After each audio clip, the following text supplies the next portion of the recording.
जय श्री कृष्णा, जय बालाजी महाराज, जय श्री श्याम। कैसे हैं आप सभी लोग? स्वागत है आप सभी का इटर्नल एसेंस चैनल में। इस चैनल में आज है दिन 12, डे 12 के अंदर हम चल रहे हैं 108 दिन श्रीमद् भागवत गीता के साथ। और आज हमारा शुरू होना है अध्याय 2। दूसरे अध्याय को कहते हैं सांख्य योग। इसका थोड़ा सा परिचय ले लेते हैं। इसे प्राचीन अध्यात्म परिभाषा में गीता में ब्रह्म स्थिति कहा गया, जिसके अंदर व्यक्ति का मन अपनी मर्यादा में नहीं रहता, अपनी मर्यादा कभी नहीं खोता और शांति का अनुभव करता। इस अध्याय में 4 बातों का ध्यान के बारे में बताया गया है। पहला, अर्जुन जब कायरता की स्थिति में थे तो कृष्ण और अर्जुन का संवाद। दूसरा, सांख्य योग। तीसरा, कर्म योग। और चौथा, स्थिर बुद्धि के व्यक्ति के गुण। इस अध्याय में कुल 72 श्लोक हैं, जिन्हें हम आने वाले 7 से 8 दिनों में पूरा करेंगे। कृष्ण अर्जुन के आध्यात्मिक गुरु की भूमिका निभाते हुए बताते हैं कि आत्मा शाश्वत है और शरीर नाशवान। तो उसे इस शरीर के रिश्ते, शरीर के बारे में सोचने के बजाय उसको प्रभु के चरणों में विलीन कैसे होना है, प्रभु के रास्ते पर कैसे चलना है, धर्म क्षेत्र में लड़ना कैसे है, इसके बारे में बताते हैं। ये सब पढ़ने से पहले आइए जान लेते हैं कि अध्याय 2 का हम लोगों के जीवन में महत्व क्या है। अर्थात अध्याय 2 मुक्ति का द्वार है। जिसने इसे समझ लिया वो मुक्ति के पथ पर अग्रसर हो जाता है। चलिए शुरू करते हैं अध्याय 2।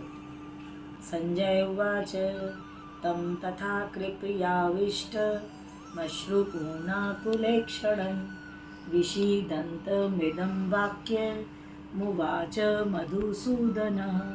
संजय ने कहा, करुणा से व्याप्त शोक युक्त अश्रुपूरित नेत्रों वाले अर्जुन को देखकर मधुसूदन कृष्ण ने ये शब्द कहे।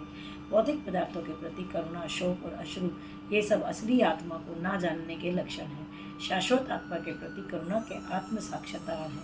इस श्लोक में मधुसूदन शब्द महत्वपूर्ण है। कृष्ण ने मधु नामक असुर का वध किया था, इसीलिए उनका नाम मधुसूदन रखा गया। अब अर्जुन चाह रहा है कि कृष्ण उसी के अज्ञान रूपी असुर का वध करे, जिसने उसे कर्तव्य से विमुख कर रखा है। अब अज्ञान सागर में गिरे हुए मनुष्य के वस्त्रों के लिए करुणा मूर्खता होगी। अज्ञान सागर में गिरे हुए मनुष्य को केवल उसके बाहरी पहनावे अर्थात स्थूल शरीर की रक्षा करके नहीं बचाया जा सकता।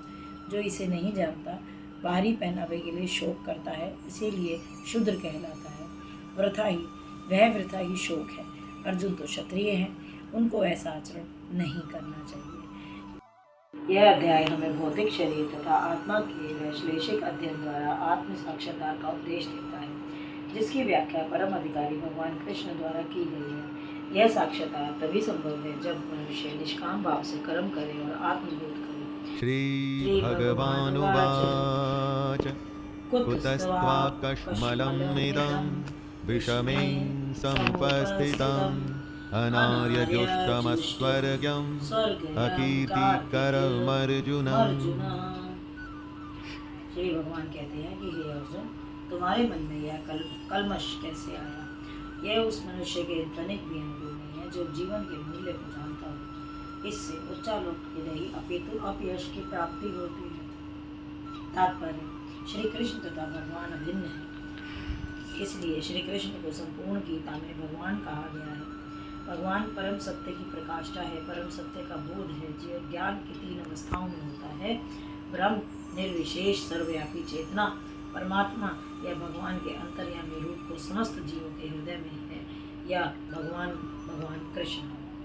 वदन्ति ततत्त्वविदस्तत्त्वं यज्ञानमद्वयं ब्रह्मोति परमात्मेति भगवानीति शब्दते। परम सत्य का ज्ञाता परम सत्य का अनुभव ज्ञान की 3 अवस्थाओं में करता है, और ये सभी अवस्थाएं एक रूप हैं। ये ब्रह्म, परमात्मा और भगवान के रूप में व्यक्त करती है। ये 3 दिव्य पक्षों को सूर्य के दृष्टांत द्वारा समझाया जा सकता है, क्योंकि उसके भी 3 भिन्न भिन्न पक्ष होते हैं। यथा धूप सूर्य की तरह सतह तथा सूर्य लोक स्वयं। जो सूर्य के प्रकाश का अध्ययन करता है वह नौसिखिया है। जो सूर्य की सतह को समझता है वह कुछ आगे बढ़ा हुआ होता है, और जो सूर्य लोक में प्रवेश कर सकता है वह उच्चतम ज्ञानी है। संस्कृत शब्द भगवान की व्याख्या वासुदेव के पिता पराशर मुनि ने की है। समस्त धन, शक्ति, यश, सौंदर्य, ज्ञान, त्याग के युक्त परम पुरुष भगवान कहलाते हैं। ऐसे अनेक व्यक्ति हैं जो अत्यंत धनी हैं, शक्तिमान हैं, सुंदर हैं, विख्यात हैं, विद्वान हैं, विरक्त हैं, लेकिन कोई साधिकार यह नहीं कह सकता कि उसके पास सारा धन, शक्ति आदि है। एकमात्र कृष्ण ही ऐसा दावा कर सकते हैं, क्योंकि वे भगवान हैं। ईश्वरः परमः कृष्णः सच्चिदानंद विग्रह अनादिरादिर्गोविंदः सर्व कारण कारणम। एक ऐसे अनेक पुरुष हैं जो भगवान के गुणों से युक्त हैं, किंतु कृष्ण परम है, क्योंकि उनसे बढ़कर कोई नहीं। वे परम पुरुष परमात्मा हैं, उनका शरीर सच्चिदानंदमय है, वे आदि भगवान गोविंद हैं और समस्त कारणों के कारण हैं। एते चांच कला पुंसः कृष्णस्तु भगवान स्वयं इंद्रारिव्याकुलं लोकम मृंडयन्ति युगे युगे। यहाँ पर वर्णित सारे अवतारों की सूचियाँ या तो भगवान के अंश कलिकाओं अथवा पूर्ण कलिकाओं की है, किंतु कृष्ण तो स्वयं ही भगवान है। कृष्ण आदि भगवान परम सत्य परमात्मा निर्विशेष ब्रह्म दोनों के उद्गम है। क्लैब्यमास्मगमः पार्थ नैतत्त्वयुपपद्यते क्षुद्रं हृदय दौर्बल्यं त्यक्तोत्तिष्ठ परन्तप। हे पिता पुत्र, इस हीन नपुंसकता को प्राप्त मत हो, यह तुम्हें शोभा नहीं देता। हे शत्रुओं के दमन करता, हृदय की शुद्ध दुर्बलता को त्याग कर युद्ध के लिए खड़े हो जाओ। अर्जुन को पिता पुत्र के रूप में संबोधित किया गया है। पिता कृष्ण के पिता वसुदेव की बहन थी। ये बात पहले भी हम कर चुके हैं कि कृष्ण के साथ अर्जुन का रक्त संबंध था। यदि क्षत्रिय पुत्र लड़ने से मना करता है तो वह नाम का क्षत्रिय है। ब्राह्मण पुत्र अपवित्र कार्य करता है तो वह नाम का ब्राह्मण है। ऐसे क्षत्रिय और ब्राह्मण अपने पिता के अयोग्य पुत्र होते हैं, और कृष्ण यह नहीं चाहते कि अर्जुन अयोग्य क्षत्रिय पुत्र कहलाए। अर्जुन उवाच कथम भीष्ममहं संख्ये द्रोणं च मधुसूदन इषुभिः प्रतियोत्स्यामि पूजार्हावरीसूदन। अर्जुन ने कहा, शत्रुहंता, हे मधुसूदन, मैं युद्ध भूमि में किस तरह से भीष्म और द्रोण जैसे पूजनीय व्यक्तियों पर उलट कर बाण चलाऊंगा। भीष्म पितामह और द्रोणाचार्य जैसे सामान्य व्यक्ति सदैव पूजनीय हैं। यदि वे आक्रमण भी करें तो उन पर पलट कर आक्रमण नहीं करना चाहिए। यह सामान्य शिष्टाचार है कि गुरुजनों के वाक युद्ध भी न किया जाए। क्या कृष्ण कभी अपने पितामह नाना उग्रसेन या आचार्य संदीपनी मुनि पर हाथ चला सकते थे? अर्जुन ने कृष्ण के समक्ष ये ही कुछ तर्क प्रस्तुत किए। गुरुन हत्वा हि महानुभावान् श्रेयो भोक्तुं भैक्षमपीह लोके हत्वार्थकामांस्तु गुरुनिहैव भुञ्जीय भोगान् रुधिरप्रदिग्धान्। श्लोक 5। ऐसे महापुरुषों को जो मेरे गुरु हैं, उन्हें मार कर जीने की अपेक्षा इस संसार में भीख मांग कर खाना अच्छा है। भले ही वे सांसारिक लाभ के इच्छुक हों, लेकिन वे तो गुरुजन हैं।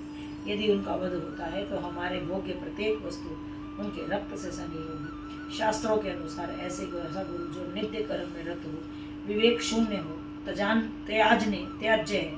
त्याज्य माने त्याग करने लायक है। दुर्योधन से आर्थिक स्थिति सहायता लेने के कारण भीष्म और द्रोण उसका पक्ष लेने के लिए बाध्य थे। यद्यपि केवल आर्थिक लाभ से ऐसा करना उनके लिए उचित था।